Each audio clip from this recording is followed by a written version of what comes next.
ಶುಭ ಕಾರ್ಯನ ಅದೇನು ಮಾತಾಡ್ತಿರೋ? ನನ್ನ ರೂಮಿಗೆ ಯಾರು ಪರ್ಮಿಷನ್ ತಗೊಳ್ದೆ ಒಳಗೆ ಬರಲ್ಲ, ನಿಮ್ಮೊಬ್ರನ್ನ ಬಿಟ್ಟು. ನನಗ್ ಬರಕ್ ಅಧಿಕಾರ ಇದೆ ಅಲ್ವಾ? ಹೌದೌದು, ಖಂಡಿತ ಇದೆ.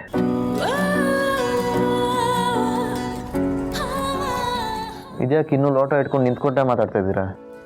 ಹಸ್ಬೆಂಡು, ನೀವ್ ಯಾಕೋ ತುಂಬಾ ಆತರದಲ್ಲಿದ್ದೀರಾ ಅನ್ಸುತ್ತೆ. ತಗೊಳ್ಳಿ, ಹಾಲು ಕುಡಿ, ಶಕ್ತಿ ಬರುತ್ತೆ.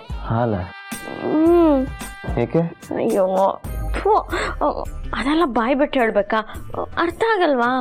ದೇವರಾಣೆ ಅರ್ಥ ಆಗ್ತಿಲ್ಲ, ಬಾಯ್ ಬಿಟ್ಟು ಹೇಳಿ. ಅದು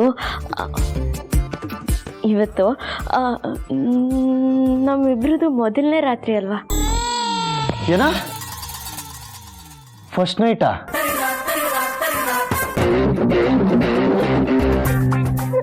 ಯಾರು ಹೇಳಿದನಂತ? ಜಾಜಿ ಅಕ್ಕ ಹತ್ರ ಹಾಲು ಬೇಕು ಅಂತ ಹೇಳಿ ಕಳ್ಸಿದ್ರಲ್ವಾ? ನಮ್ಮ ಕಡೆ ಎಲ್ಲ ಮೊದಲನೇ ರಾತ್ರಿ ಶಾಸ್ತ್ರಕ್ಕೆ ಹಾಲು ತಗೊಂಡು ಬರೋದು. ಅಂತೂ ಇಷ್ಟು ದಿನ ಆದ್ಮೇಲಾದ್ರೂ ಈ ಥರ ಒಳ್ಳೆ ಯೋಚನೆ ಬಂತಲ್ವಾ? ನನಗಂತೂ ತುಂಬ ಖುಷಿ ಆಯ್ತು ಹಸ್ಬೆಂಡು. ಆಮೇಲೆ ನಾಚಿಕೆನೂ ಆಗ್ತಿದೆ.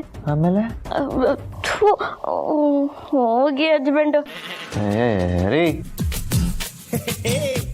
ನುಲಿಬೇಡಿ, ಸುಮ್ಮನೆ ನಿಂತ್ಕೊಳ್ಳಿ. ನಿಮ್ಮ ಮಾತು ಕೇಳಿದ್ರೆ ನಂಗೆ ಇಲ್ಲಿ ಹಾವು ಕಷ್ಟಂಗೆ ಆಗ್ತಾ ಇದೆ. ಬಿಡ್ತಾನೆ ಹಸ್ಬೆಂಡು. ಮೊದಲನೇ ರಾತ್ರಿ ಶಾಸ್ತ್ರದಲ್ಲಿ ಈ ಥರ ಎಲ್ಲ ಅಪಶಕುನ ಮಾತಾಡಿದ್ರೆ ಶಾಸ್ತ್ರ ಚೆನ್ನಾಗಾಗಲ್ವಂತೆ. ಬೆಂಕಿ ಬಿತ್ತು ನಿಮ್ಮ ಶಾಸ್ತ್ರಕ್ಕೆ. ಯಾರು ಹೇಳಿದ್ದು ನಮ್ಮ ಫಸ್ಟ್ ನೈಟ್ ಅಂತ? ಅಲ್ಲ ಹಸ್ಬೆಂಡು, ನೀವೇ ನನ್ನ ಕೈಯಲ್ಲಿ ಹಾಲು ಕೊಟ್ಟು ಕಳಿಸಿ ಅಂತ ಜಾಜಿ ಅಕ್ಕಂಗೆ ಹೇಳಿದ್ರಂತೆ.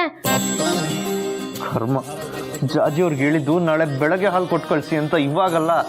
ಓ, ಶಾಸ್ತ್ರ ಬೆಳಗ್ಗೆ ಮಾಡ್ತೀರಾ? ಒಂಥರ ಹೊಸದಾಗಿದೆ ಬಿಡಿ. ರೀ, ಬಾಯ್ ಮುಚ್ಚ್ರಿ ನೀವು. ನಾನು ಹೇಳಿದ್ದು ಬೆಳಗ್ಗೆ ಹಾಲ್ಗೆ ಪ್ರೋಟೀನ್ ಶೇಕ್ ಹಾಕೊಂಡು ಕುಡಿಬೇಕು, ಅದಕ್ಕೆ ಕೊಟ್ಟು ಕಳಿಸಿ ಅಂತ. ನೀವು ಅನ್ಕೊಂಡಿರೋದಕ್ಕಲ್ಲ.